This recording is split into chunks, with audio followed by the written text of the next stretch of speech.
Terry, thanks for joining us. I know it's a tough day, and we're sorry for your loss. And as we were talking just a second ago, it's a loss for the whole Auburn family, the athletic world. Um, we've lost a legend in Auburn football history, and just wanted to visit with you. I know you were very close with Terry, and get your thoughts today. Well, we have. He was an extraordinary talent. From the first time I ever laid eyes on him to standing in the huddle beside me, he was a talent. He was special. To play receiver in a running game that we had at Auburn and still hold records from 50 years ago. There's a reason his jersey is retired and his number is up there on the stadium. Yeah, I was just reading some comments from Pat Sullivan about Terry Beasley and how he was ahead of his time as far as a receiver. And he talked about his speed, of course, which everybody talks about. He was a track star in high school. But most of all, he said, was how strong he was, how awfully strong he was. Oh, listen, he could have been a bodybuilder. I mean, he could have been in magazines. If you saw this guy in a dressing room in a pair of shorts, from his ears to his ankles were nothing but muscle. I mean, he was just like a thoroughbred racehorse. I mean, had those big old veins running down his legs and in his arms, and he was just an extraordinary. God gave him an extraordinary talent. Yeah. Take us back a little bit, if you will, for those of us who are younger. I was at Auburn in the '80s. I know people are younger than I am that are Auburn people and in the Auburn family. Take us back a little bit about that time in Auburn history, one of the golden eras in Auburn football. What was it like? The bumper stickers and everything, Sullivan and Beasley. What was it like during that time?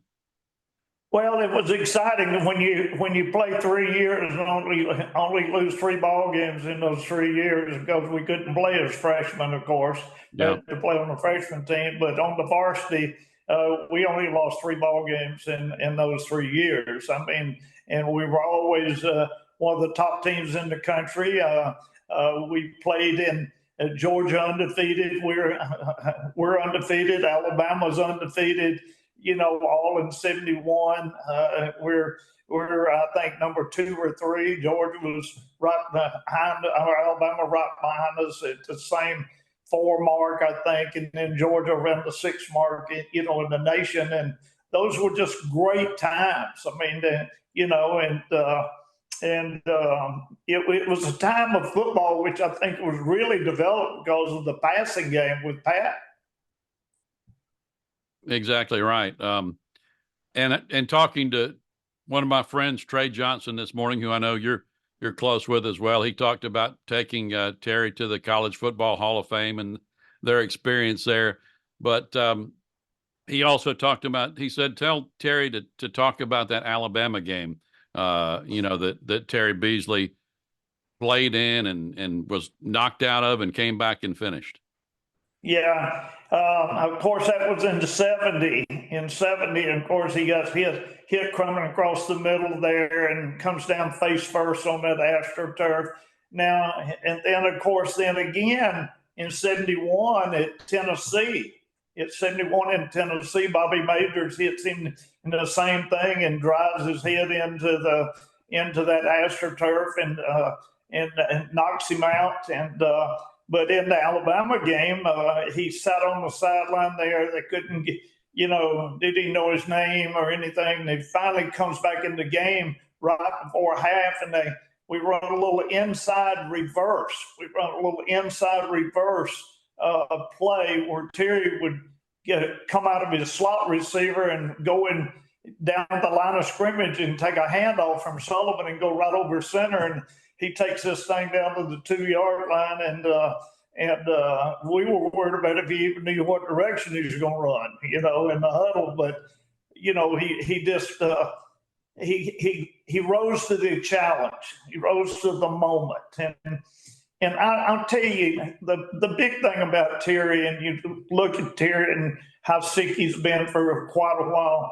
Terry was a product of the equipment, and Terry was a product of the changing rules from now being able to target you or hit you with your head, and that's changed the game tremendously, for health reasons. And Terry is a perfect example of why these rules that they have today are implemented and should be.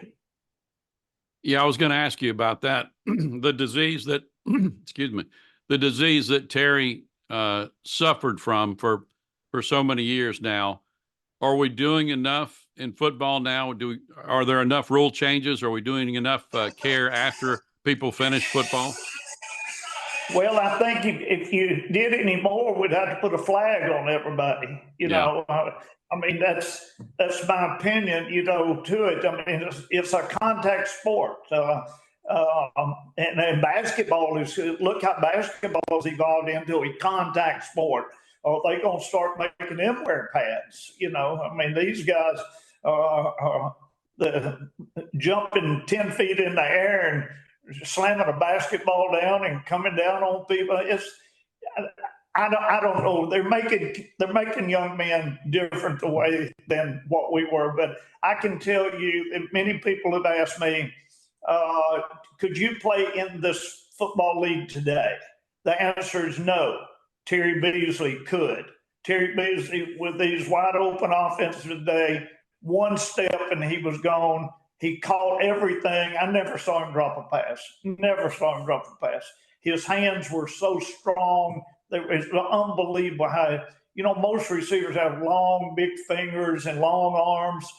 Terry was 5'10", 5'11", and short arms, but he had short hands. But boy, he was so strong. That's why when that ball hit his hands, there was no getting it away from him. Mm-hmm.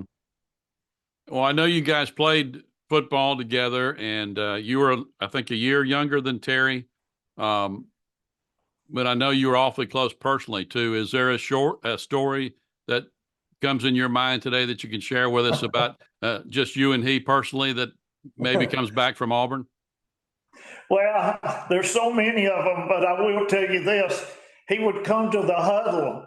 He would come to the huddle and tell us, they're not covering me. They're not covering me. And he said, Pat, they're not even covering me. And he said, they're not. And he said, no. So Pat would call a play for him, and we would come out of the huddle, and here'd be a linebacker, a cornerback, and a safety all over there on him, So he would do that. And then we played Florida. We played Florida in 1970 down there and beat them 63-14. And Terry, I think, scored four touchdowns, if I remember, 4 touchdown runs. And the last one, the safety, as Terry ran by him, the safety pulled his arm pad off and threw it at Terry. He knew he couldn't catch him, So just and he's just a hard-working guy. He came back from the 49ers and he was really beat up after pro football because they even did more damage than what he'd had in college. But the biggest thing I guess I take from Terry, I'm not sure I ever heard Terry say a bad word. Never heard him say one bad word. He was a good man. He was a good person, and he liked everybody.